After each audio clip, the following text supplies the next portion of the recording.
OGs from Ranui. Keep it real. So through the COVID lockdown, so how did that affect your business and that what you were doing? Well, save for a rainy day. So me and my family were all good. So we were lucky in that respect. Mum's, like I said, I don't know how to spend money. I just put it away. So we were all good, but we got to try different things at home. Like, so we went Asian for 1 week. Everything was luxes and chicken this and stir fry that, and which I do anyway, but we were trying like real flash ones. We did all the how the Big Mac ones and things like that was all over Facebook, and so we coped with food through the COVID. We had one of the boys, Danny, he done the KFC. Yep, did the KFC. So he done and I'm a caterer, so I had the little coleslaw bottles, so really went extra. Yeah. Was there anything that you discovered that you were making over the COVID that you added to your menu? Like, I should add this kind of... Well, I tried the Asian stuff, and that was okay, but everyone just loves the hearty food, so it's there as an option. Like everything I make, it's there as an option if you want it for an event. Kei te pai, but if not, well then, It's pretty cool, especially the first COVID lockdown, the level 4. If you had a side hustle, it meant that you could go hundies on your side hustle that 4 weeks, Exactly. And we found out through past guests that's what happened, and that's pretty much what happened to us too. Like during that period, we went hard on our podcast and our network and stuff. So that was good for some people. Like for you, like trying out new stuff. Yeah. Or when it opens up again. Yeah. It was great. And really scrubbed all my things. Everything was out on the garage drying. All the big containers. But I think the other good thing about level 4 lockdown was that all the takeaways were closed. Yeah, exactly. So everything was fresh, healthy. Oh well, fresh is healthy, but and you had to cook. Everyone had to cook. Everyone had to cook. And I'm sure, I think you said that, Isaiah, like I'm sure people found a new level for cooking during that time. Exactly. And that's why you saw the Big Macs come out on Facebook, the KFCs come out on Facebook, Yeah. I didn't see Pizza Hut, but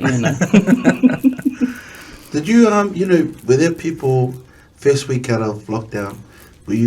I had people still in lockdown. Hey, if we go out of lockdown next week, like a lot of catering gigs I had lined up, were postponing weddings, so those got put back, but because the numbers were still low, like 50, so I missed out on a few jobs like that, which was a bit shit, but picked up new ones, now, so I've just been flat out with that, but definitely.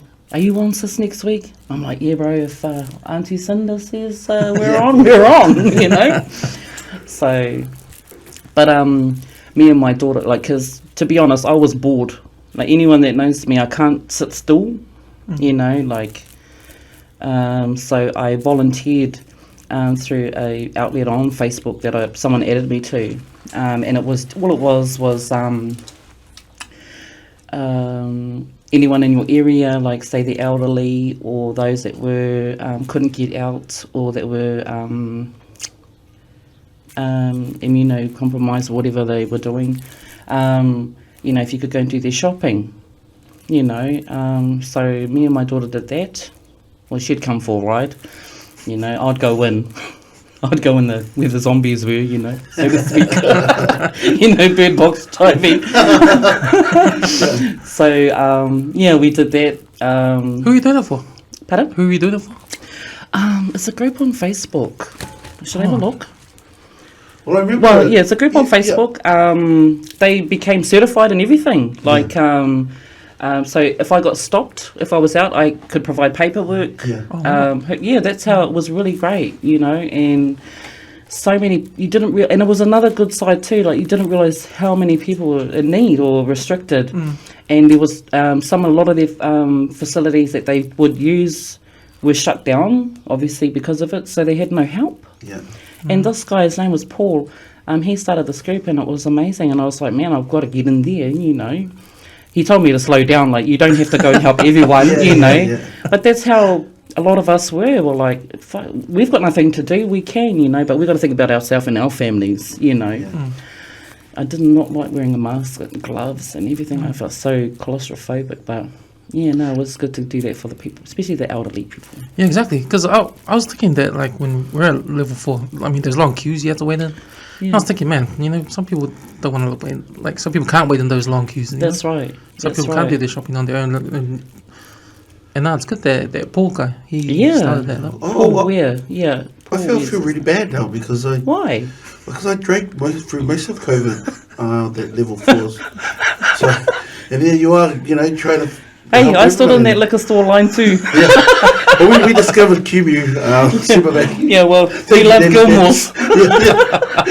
Yeah, you know, and we're like, you know, we're giving away that we're driving out of our area for non-essentials, but I guess it was essential for some people to get through the COVID. But, so were you based mainly out west? When you were doing the shopping I pretty much only went as far as Gleneden. Yeah. The people must have been so grateful that this old couple were, you know, and like they had the use of my number anyway, like so, and Robin, her name was Robin, the wife, you know, and Paul wanted me to, you know, she's a bit of a chatterbox, you know, like no one actually really, you know, sorry Rob, no one actually really wanted to, don't answer that, you know what I mean. I was like, no, I'm good, you know, I'm not doing nothing, better than talking to the kids, you know. So I done it. I even did it. I continued it after lockdown too, you know, especially for that couple. And they were lovely. And they they'd come out, like the husband, he'd come out and give me like $20, you know, be like, I'd be like, oh no, this not, you know, you're not allowed or whatever. And he goes, no, just take this for you. Don't give it to your kids, you know, because that's how close we became. You know, we spoke about our families and things like that. And, you know, I was thinking, we're your fellas kids, you know. You know, obviously they're out doing their own thing all lives or whatever. And I was looking at my kids and I was like, hey. Yeah, so, no, it was really good. And it was good that was there. And the second lockdown, it popped up again. So, yeah, people could count on that. Man, But the kids, Yeah.